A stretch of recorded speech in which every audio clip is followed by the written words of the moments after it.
Hello dear students, welcome again to this new class. In today's class we are going to study past simple tense. Yes students, today we are going to learn past simple tense. And आज का ये topic बहुत ही मज़ेदार और बहुत ही interesting होने वाला है. So make sure that you watch this video till and. And आज हम लोग क्लियरली समझेंगे कि आखिर पास्ट सिंपल टेंस क्या है और इस टेंस के अंदर किस तरह के सेंटेंसेस आते हैं. तो चलिए देखते हैं. तो सबसे पहले मैं आपको बता दूं कि जब हम पास्ट सिंपल टेंस की बात कर रहे हैं तब आपको ये समझ में आ जाना चाहिए, क्लियर हो जाना चाहिए कि हम पास्ट की बात कर रहे हैं. पास्ट यानी कि जो बीत चुका है या फिर बीत गया है, यानी कि जो काम हमने किया है, यानी कि जो बीत गया है या फिर जो बीत चुका है. ठीक है, तो पास्ट मतलब बीता हुआ, भूतकाल आप कह सकते हो, यानी कि हम भूतकाल की बात कर रहे हैं. तो यहाँ पर हमारा टॉपिक है पास्ट सिंपल टेंस. तो पास्ट सिंपल टेंस के बारे में आज हम लोग जानेंगे.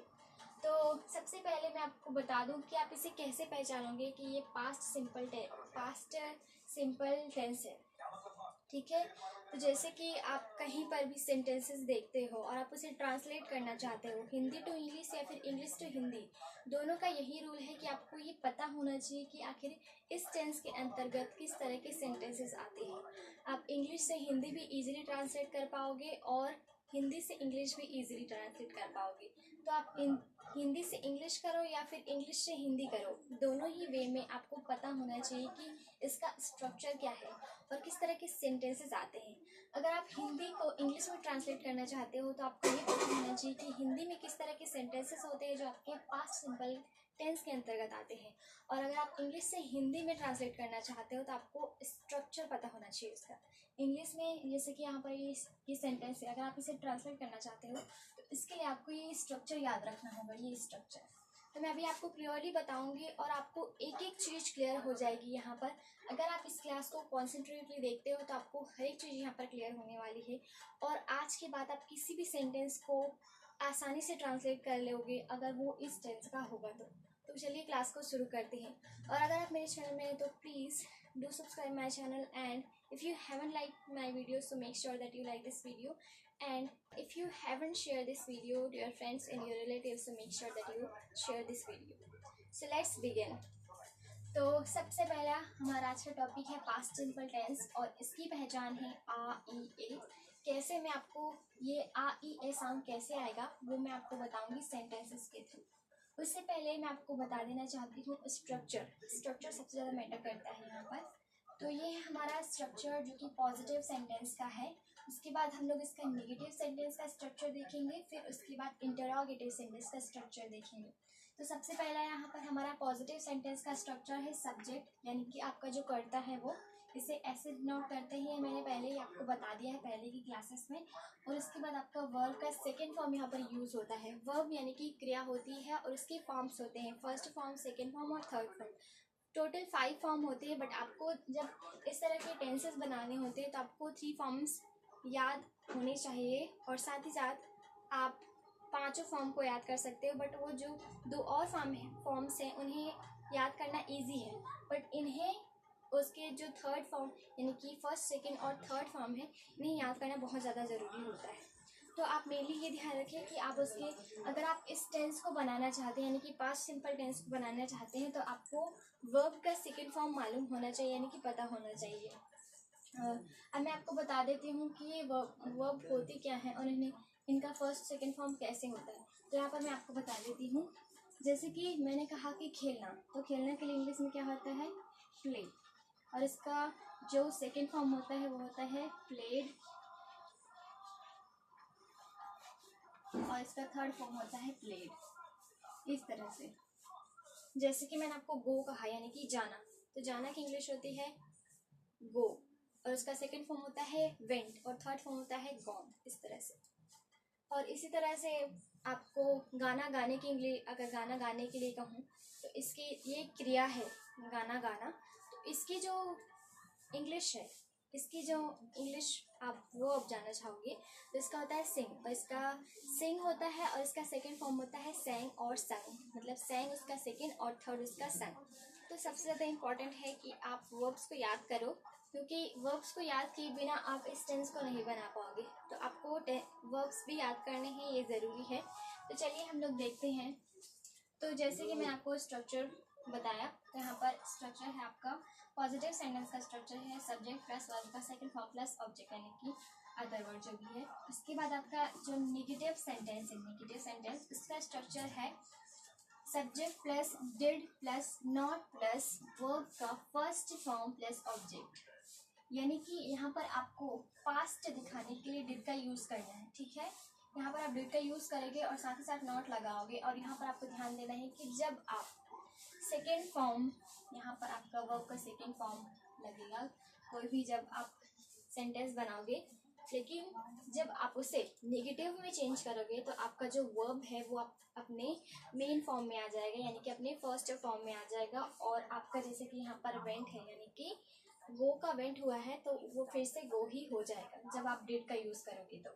और यहाँ पर आपका ऑब्जेक्ट। और इसी तरह से आप डिड का जब आप उसे इंटरोगेटिव सेंटेंस बनाते हो तो वहाँ पर आपका did plus subject plus verb का फर्स्ट फॉर्म प्लस ऑब्जेक्ट, ये उसका स्ट्रक्चर है। यानी कि जब आप क्वेश्चन करते हो तो आपका जो डिड होता है, यानी कि ये आपके क्वेश्चन को शो करता है कि आप क्वेश्चन कर रहे हो, तो क्योंकि ये इंटरोगेटिव सेंटेंस है तो ये सामने में आ जाता है।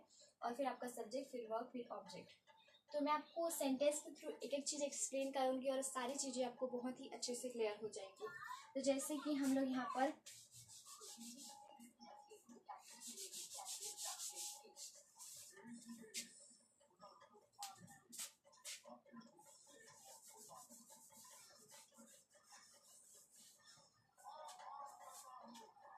तो यहाँ पर मैंने एग्जांपल्स दिए हैं, ये सारे एग्जांपल्स बताऊंगी मैं आपको। और इन सारे एग्जांपल्स को देखने के बाद आपको सारी चीज़ें एकदम क्लियर हो जाएंगी, कैसे क्या है और किस तरह के सेंटेंसेस आते हैं, कैसे उन्हें नेगेटिव बनाते हैं, कैसे उसे इंटरोगेटिव बनाते हैं, सारी चीज़ें आपको क्लियर हो जाएंगी। एग्जाम्पल्स के थ्रू समझते हैं, क्योंकि एग्जाम्पल्स के थ्रू हमें ज़्यादा समझ में आता है। तो चलिए शुरू करते हैं। तो जैसे कि मैंने यहाँ कहा वह गया, इसे इंग्लिश में ट्रांसलेट करेंगे तो इसका इंग्लिश होगा ही वेंट। यानी कि वेंट होता है वर्ब का आपका सेकंड फॉर्म, गो का सेकंड फॉर्म है इवेंट। तो यहाँ पर हमने वर्ब का सेकंड फॉर्म यूज़ किया है और हमने वह के लिए ही यूज़ किया है। तो ये हो गया एक पॉजिटिव सेंटेंस। लेकिन अब हम देखेंगे कि हम इसका नेगेटिव और इंटरोगेटिव कैसे बनाएंगे। तो जैसे कि मैंने कहा कि वह गया, तो मैंने आपको बताया था कि जब हम इसका नेगेटिव बनाते हैं तो ये अपने फर्स्ट फॉर्म में आ जाता है। तो हम इसका यहाँ पर बनाएंगे ही डिड नॉट गो। तो वह गया और वह नहीं गया, he did not go। उसके बाद हम इंटरोगेटिव बनाएंगे तो हम पूछेंगे क्या वह गया, तो इसका हो जाएगा did he go, did he go। तो इसका हो जाएगा वह गया he went, वह नहीं गया he did not go, क्या वह गया did he go। इस तरह से आपके नेगेटिव और इंटरोगेटिव सेंटेंस बनेंगे। इसी तरह से आपको बाकी सेंटेंस के भी इंटरोगेटिव और नेगेटिव बनाना है। तो चलिए आगे बढ़ते हैं। वह बाजार गया, ही वेंट टू मार्केट। वह बाजार नहीं गया, इसकी इंग्लिश होगी he did not go to market, he did not go to market. क्या वह बाजार गया, इसकी इंग्लिश हो जाएगी did he go to market. क्या वह बाजार गया, did he go to market. इस तरह से। उसके बाद आपका नेक्स्ट सेंटेंस है वह पत्र लिखा। आप एक चीज़ यहाँ पर नोटिस कर रहे होंगे कि हर चीज़ हम यहाँ पर पास्ट की बात कर रहे हैं, यानी कि जो हो चुका है, यानी कि जो हो गया है, इस चीज़ की बात करें हम। जैसे कि वह पत्र लिखा, तो ये काम हो मतलब हो गया है, उसने पत्र लिखा बस। तो ही रोट, यहाँ पर भी आपका ये जो है राइट का सेकंड फॉर्म है रोट, ठीक है। तो ये रोट है और ये राइट का सेकंड फॉर्म है। तो इसका नेगेटिव बनाते हैं ही did not right, he did not right, इस तरह से। और जब हम इसका इंटरोगेटिव बनाएंगे तो इसका हो जाएगा उसने लिखा, उसने नहीं लिखा, क्या उसने लिखा, did he right, did he right. उसके बाद हमारा नेक्स्ट है वह गेम खेली।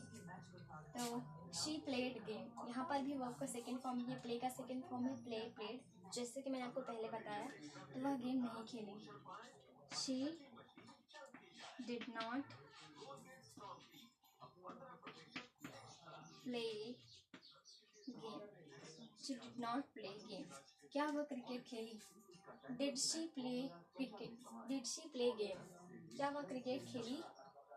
डिड, यहाँ पर डिड पहले आ जाएगा, डिड शी प्ले गेम, इस तरह से। उसके बाद हमारा नेक्स्ट है यहाँ पर वह वहाँ बैठी, वह वहाँ बैठी। तो ये है जो सिट है, इसका सेकंड फॉर्म भी सिट ही होता है और थर्ड फॉर्म भी सिट ही होता है।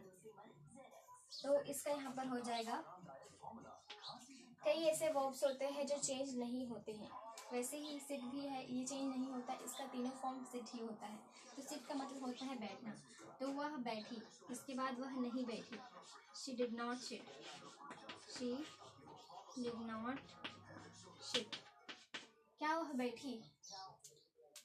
क्या वह बैठी? डिड शी सिट, क्या वह बैठी? डिड शी सिट, इस तरह से। मैं वहाँ गई, मैं वहाँ गई, I went, I went there, मैं वहाँ गई, आई वेंट देयर। मैं वहाँ नहीं गई, I did not, I did not go there, मैं वहाँ नहीं गई।